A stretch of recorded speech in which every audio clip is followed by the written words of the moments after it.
El 11 de agosto de 2026, imágenes satelitales de radar de apertura sintética y arreglos de rastreo naval confirmaron que la Marina de la República Islámica de Irán, junto con la Marina del Cuerpo de la Guardia Revolucionaria Islámica, movilizó y desplegó en avanzada un paquete de acción de superficie de 16 buques de guerra y embarcaciones rápidas de ataque con misiles directamente en los sectores marítimos más estrechos del estrecho de Hormuz y el Golfo de Omán. Los medios occidentales enmarcaron de inmediato el movimiento en torno a métricas estándar de postura. Teherán muestra músculo naval en el Golfo, señalando escalada regional y elevando la ansiedad en los mercados petroleros. Ese es el titular dramático que les dieron, pero aquí está el detalle operativo que casi nadie se detuvo a evaluar. Los manifiestos de buques y la telemetría AIS muestran que estos 16 buques no se desplegaron en una configuración unificada de grupo de batalla tipo caza portaaviones, sino que se dispersaron en posiciones ocultas de aguas someras a lo largo de la costa escarpada de la isla de Qeshm y la zona litoral de Makran. Para entender por qué este patrón de dispersión importa, hay que remontarse 4 décadas atrás, porque Irán no inventó este manual de juego en 2026, lo heredó. Durante la llamada fase de la guerra de los petroleros del conflicto Irán-Irak en los años 80, la recién formada Marina del Cuerpo de la Guardia Revolucionaria Islámica se encontró frente a un problema aritmético simple. Nunca podría igualar el tonelaje de una flota de superpotencia, así que dejó de intentarlo. En su lugar, construyó toda su doctrina marítima en torno a lanchas rápidas Bockhammer de casco de fibra de vidrio, granadas propulsadas por cohete y minas marinas improvisadas lanzadas en enjambre desde caletas ocultas a lo largo de la misma costa de Makran y Qeshm que ven ocupada hoy. Esa doctrina nació de la debilidad, pero una debilidad que aprendió a convertir la geografía en arma en lugar del acero. Lo que están viendo en agosto de 2026 no es una nueva invención. Es esa misma doctrina de los años 80, madurada durante 40 años, ahora armada con misiles crucero antibuque guiados por satélite en lugar de granadas propulsadas por cohete y escalada de un puñado de lanchas rápidas a una red coordinada de dispersión de 16 buques. Eso no es un despliegue naval convencional destinado a enfrentamientos de línea de batalla en aguas profundas. Es la activación de una red de interceptación litoral distribuida. Y ese cambio táctico nos lleva a la pregunta estratégica central. ¿Qué ocurre cuando un estado costero utiliza embarcaciones misilísticas de bajo costo y el terreno geográfico para forzar a una armada de aguas profundas hacia una zona de enfrentamiento de alta densidad y aviso cero? A esto lo llamo la trampa del punto de estrangulamiento litoral. Si quieren pruebas de que un puñado de lanchas pequeñas armadas con misiles puede humillar a un buque de guerra moderno, no necesitan especular. La historia ya llevó a cabo el experimento. El 21 de octubre de 1967, una lancha misilística egipcia clase Comar, apenas más grande que una corbeta y con un valor una fracción del de su blanco, disparó misiles soviéticos SSN-2 Styx desde justo afuera del puerto de Port Said y hundió al destructor israelí INS Eilat, un buque de guerra mucho más sofisticado y costoso, en cuestión de minutos. Ese único enfrentamiento reescribió la doctrina naval en todo el mundo de la noche a la mañana, porque demostró que el misil antibuque había invertido permanentemente la vieja relación entre tamaño de casco y letalidad. Cada marina de la tierra pasó la siguiente década rediseñando su doctrina de defensa aérea, por lo que una pequeña lancha le hizo a un destructor en aguas costeras. El estrecho de Hormuz de hoy es esa lección multiplicada 16 veces, con 60 años de mejoras en guiado de misiles superpuestas. El hundimiento del Eilat fue la prueba de concepto. La Guerra de las Malvinas de 1982 es el caso de estudio sobre cuán poco aviso necesita un defensor una vez probado el concepto. El 4 de mayo de 1982, un solo caza argentino Superetendard, volando bajo para mantenerse fuera de la cobertura de radar británica, lanzó un misil antibuque Exocet contra el destructor de la Marina Real H, MS Sheffield, desde aproximadamente 20 millas de distancia. El propio radar de búsqueda aérea del buque había sido apagado brevemente para no interferir con su enlace de comunicaciones satelital, una decisión enteramente rutinaria, casi administrativa. Y para cuando el misil entrante fue avistado visualmente, quedaban solo segundos para reaccionar. El Sheffield fue impactado, se incendió y finalmente fue abandonado y perdido.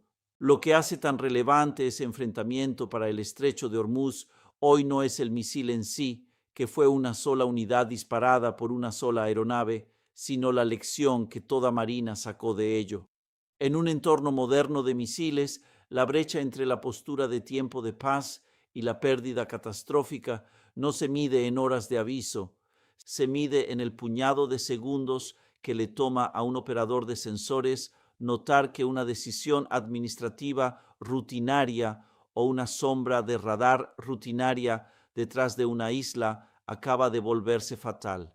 Multipliquen ese escenario de lanzamiento único por 16 plataformas dispersas disparando desde múltiples rumbos simultáneamente, y el margen para una sola detección fallida colapsa aún más.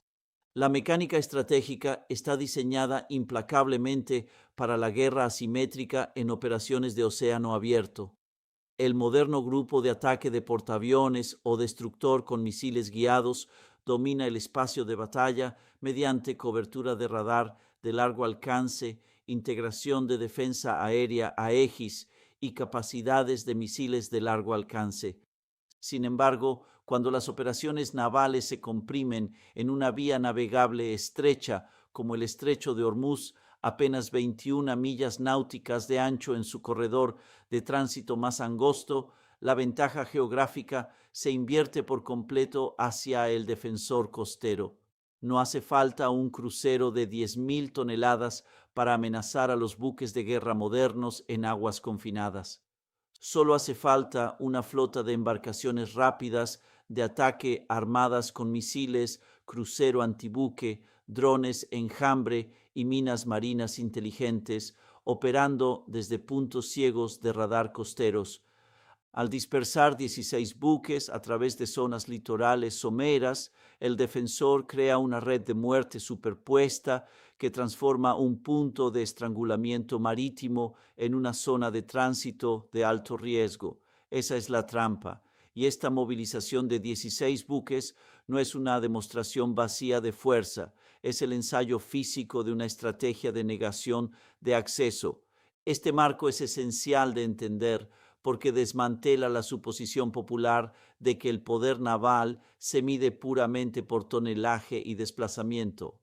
La cobertura mediática a menudo evalúa la fuerza naval comparando el conteo total de cascos y el tonelaje de portaaviones, concluyendo que una flota de superpotencia puede neutralizar instantáneamente a una marina regional. La trampa del punto de estrangulamiento litoral demuestra que la geometría de combate y la proximidad superan al desplazamiento puro cuando se opera en aguas restringidas. Déjenme guiarlos por las capas una por una. Primera capa, enmascaramiento por terreno geográfico y ruido de radar. La costa norte del estrecho de Hormuz está definida por una geografía costera montañosa, ensenadas profundas e islas de archipiélagos someras. Al posicionar embarcaciones rápidas de ataque como los catamaranes clase Shahid Soleimani y las lanchas misilísticas clase Houdon directamente contra los acantilados costeros, el defensor usa el ruido natural del terreno para cegar el radar de apertura sintética satelital y los sistemas de radar embarcados. Detectar una pequeña lancha misilística disparando un misil crucero antibuque de baja altitud desde detrás de una isla le da a un buque de guerra que se aproxima a una ventana de reacción medida en segundos en lugar de minutos. La física detrás de esa ceguera vale la pena explicarla, porque no es exótica, es geometría básica con la que todo arquitecto naval tiene que diseñar.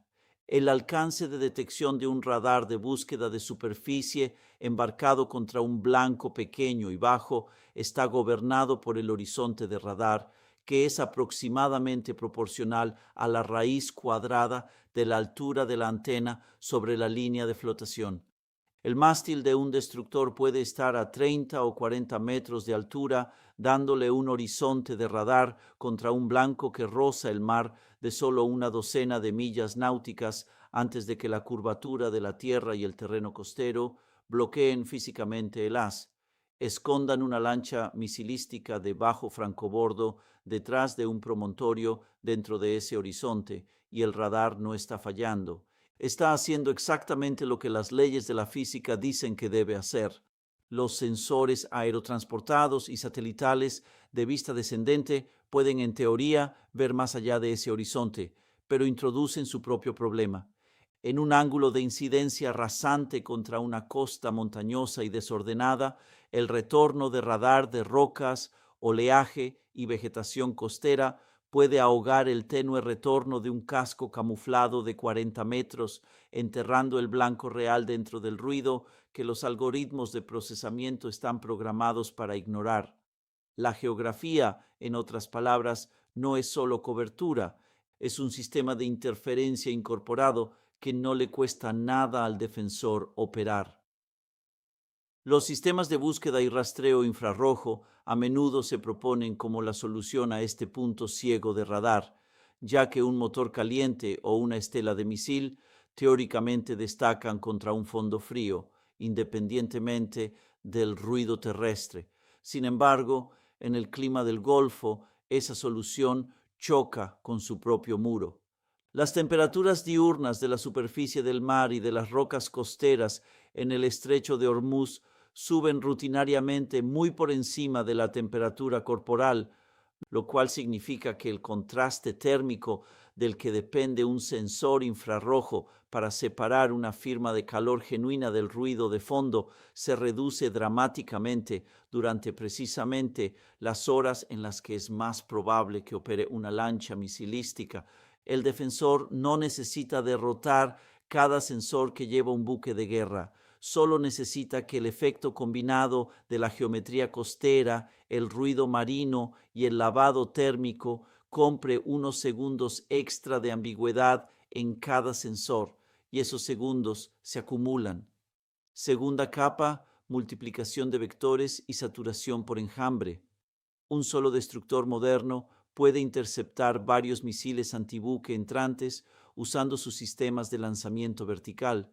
Sin embargo, cuando 16 plataformas de misiles distribuidas, baterías antibuque basadas en tierra y drones de ataque merodeadores lanzan salvas sincronizadas desde múltiples vectores de disparo simultáneamente, la capacidad de procesamiento defensivo de los sistemas de combate embarcados alcanza un umbral de saturación.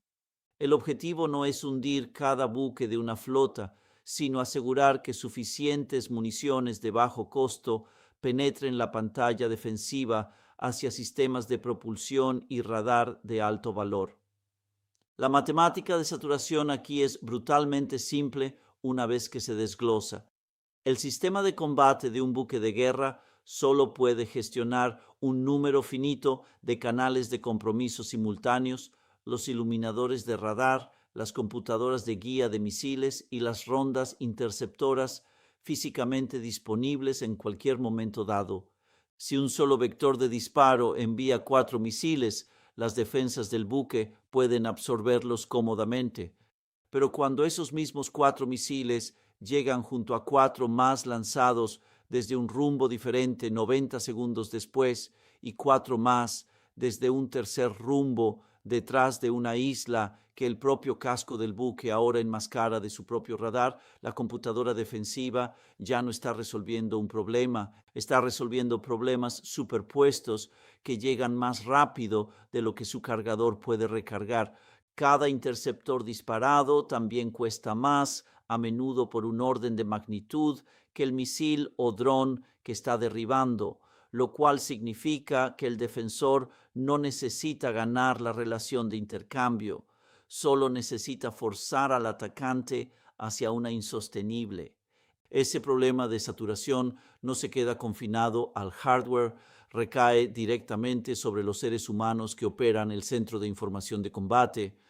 Todo sistema tipo Aegis todavía tiene un operador humano sentado en el ciclo de decisión, y en un entorno litoral de aviso cero, ese operador puede tener segundos de un solo dígito para clasificar un contacto de radar como hostil, decidir si es un misil, un dron, un DOE o un barco pesquero, y autorizar un compromiso, todo mientras una docena de otros rastros están poblando la misma pantalla. Ese es precisamente el tipo de entorno de decisión comprimido y de alto estrés que produjo la tragedia del USS Vincennes en estas mismas aguas en julio de 1988, cuando un crucero Aegis, bajo exactamente este tipo de presión ambigua de múltiples rastros dentro del estrecho de Hormuz, identificó erróneamente un vuelo civil de pasajeros de Iran Air como una aeronave militar atacante y lo derribó, matando a 290 personas. Esa cicatriz histórica no es una nota al pie, es la evidencia más clara disponible de que la fatiga decisional y la ambigüedad, no solo el número de misiles, son en sí mismas un arma que un defensor puede explotar simplemente haciendo el cuadro táctico lo más confuso y comprimido en el tiempo posible. Los planificadores militares tienen un nombre para el ciclo que un defensor intenta romper: el bucle OODA: observar, orientar, decidir, actuar, el ciclo de decisión repetitivo que todo combatiente atraviesa antes de apretar el gatillo. Toda la ventaja institucional de una marina de aguas profundas se construye sobre ejecutar ese bucle más rápido y con mejor información que su oponente. Una emboscada litoral dispersa ataca el bucle mismo, no ninguna plataforma individual dentro de él. Múltiples contactos simultáneos y geográficamente separados obligan al operador a ejecutar varios bucles o ODA parciales en paralelo con información incompleta en cada uno. Y la ciencia cognitiva sobre la toma de decisiones bajo presión temporal es consistente sobre lo que ocurre después. La precisión se degrada de manera no lineal, no gradual, una vez que el número de decisiones simultáneas cruza un umbral que el operador ya no puede rastrear conscientemente. Esa es una característica documentada de la cognición humana, no una hipótesis sobre las tácticas iraníes. Y es precisamente por eso que los redactores de doctrina de todos los bandos tratan mantener el cuadro simple como un objetivo de diseño para los sistemas defensivos, y por qué la contramedida más simple de un atacante es asegurarse de que el cuadro nunca se mantenga simple. Tercera capa: guerra de minas marinas y estrechamiento de corredores. Las embarcaciones rápidas de misiles no son meramente lanzadores de misiles, son plataformas eficientes y de bajo perfil para colocar minas. Mover 16 buques a posiciones avanzadas le permite al defensor proyectar la amenaza de un minado marino rápido y no anunciado a través de las vías de navegación comercial y militar. Desplegar minas de fondo ascendentes inteligentes o minas de contacto ancladas en canales de navegación estrechos obliga a las marinas opositoras a comprometer buques especializados de contramedidas de minas en las zonas objetivo, ralentizando el tránsito naval a paso de tortuga y creando blancos estáticos para las baterías costeras. Esto tampoco es hipotético. El 14 de abril de 1988, la fragata con misiles guiados USS Samuel B. Roberts chocó con una mina de contacto anclada en el centro del Golfo Pérsico que fuerzas iraníes habían colocado días antes, abriendo un boquete en el casco y casi hundiendo el buque, hiriendo a 10 marineros. Estados Unidos tomó represalias 4 días después con la Operación Praying Mantis, el mayor enfrentamiento naval de superficie estadounidense desde la Segunda Guerra Mundial, hundiendo o incapacitando a varios buques navales iraníes y destruyendo plataformas petroleras usadas como puestos de observación militar. Esa única mina colocada por una lancha pequeña bajo la cobertura de la noche es lo que desencadenó una acción de flota completa, que es exactamente el apalancamiento asimétrico que describe esta tercera capa, barato, negable y desproporcionadamente costoso para el otro bando de despejar o de tomar represalias, porque los dragaminas son lentos, pocos en número, y tienen que trabajar metódicamente a través del mismo punto de estrangulamiento que el defensor ya convirtió en zona de muerte. El desajuste de ritmo entre colocar una mina y despejarla es en sí mismo todo el punto. Una embarcación rápida de ataque puede hacer rodar una mina de contacto desde su popa en menos de un minuto y estar de vuelta dentro del ruido costero antes de que llegue cualquier respuesta. Despejar esa misma mina, en cambio, requiere que un buque especializado ejecute patrones de barrido lentos y metódicos, a menudo a solo unos pocos nudos, a través de aguas lo suficientemente someras como para que una sola detección fallida aún pueda hundir un casco. Las contramedidas de minas modernas han añadido vehículos submarinos no tripulados y arreglos de sonar remolcados para acelerar ese proceso, pero incluso el mejor paquete de contramedidas de minas mide el progreso de despeje en millas náuticas cuadradas por día, mientras que un puñado de lanchas misilísticas puede sembrar un nuevo campo a través de esa misma agua. La aritmética, minutos para colocar contra días para despejar, es por qué los planificadores navales tratan incluso una operación de minado rumoreada como estratégicamente disruptiva.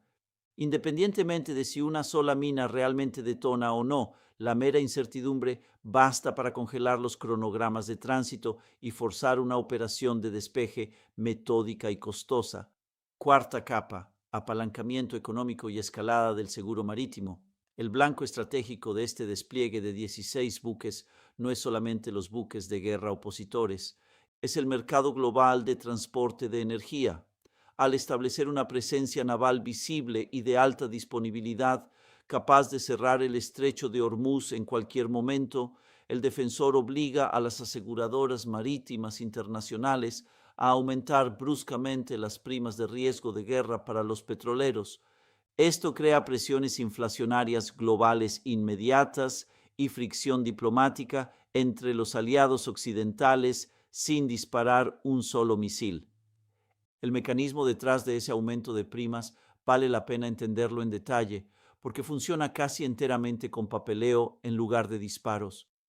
Organismos como el Comité Conjunto de Guerra de Lloyd's clasifican periódicamente tramos de agua como áreas listadas de riesgo elevado, y en el momento en que el estrecho de Hormuz y el Golfo de Omán más amplio entran en esa lista, cada aseguradora de casco y club de protección e indemnización que fija el precio de un tránsito por esas aguas tiene que refijar el riesgo casi de la noche a la mañana, a menudo añadiendo un sobrecargo de riesgo de guerra que puede llegar a cientos de miles de dólares para un solo tránsito de un petrolero grande. Los propietarios de buques entonces enfrentan una decisión apilada: absorber ese costo, desviarse por el Cabo de Buena Esperanza a un costo enorme de combustible y tiempo, o simplemente rechazar el viaje. Sobre la matemática de la hoja de cálculo se apila una variable muy humana que los aseguradores no pueden fijar completamente: la disposición de los marinos. Las tripulaciones no son abstracciones en un manifiesto. Después de suficientes titulares sobre ataques con misiles y canales minados en un estrecho dado, los sindicatos y los marinos individuales comienzan a rechazar las asignaciones de pago por peligro sin importar el bono ofrecido, lo cual significa que incluso un petrolero completamente asegurado y completamente escoltado puede quedar inactivo simplemente porque nadie lo navegará.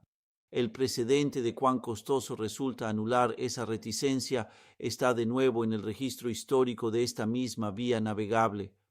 Cuando los petroleros kuwaitíes dejaron de encontrar tripulaciones y aseguradoras dispuestas a navegar bajo su propia bandera durante la guerra de los petroleros de los años 80, Estados Unidos lanzó la operación Ernest Well, reabanderando petroleros kuwaitíes como buques estadounidenses y comprometiendo docenas de buques de guerra para escoltar convoyes a través del estrecho durante más de un año.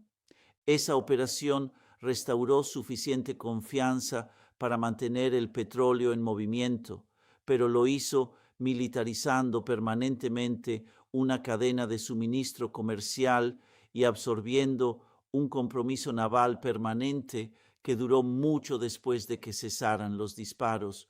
Un equivalente de 2026 con marinas aliadas escoltando petroleros buque por buque a través de un estrecho disputado no es un sustituto gratuito del seguro. Es una empresa costosa, intensiva en mano de obra y políticamente delicada que solo se vuelve necesaria una vez que el mercado de seguros privado se ha negado efectivamente a hacer el trabajo por sí solo, que es exactamente el umbral que esta capa de la trampa está diseñada para forzar. Nada de eso se queda confinado dentro del Golfo Pérsico tampoco. Una táctica que logra colapsar exitosamente el tiempo de respuesta de una superpotencia en un estrecho se convierte en una plantilla que otros actores estudian y copian.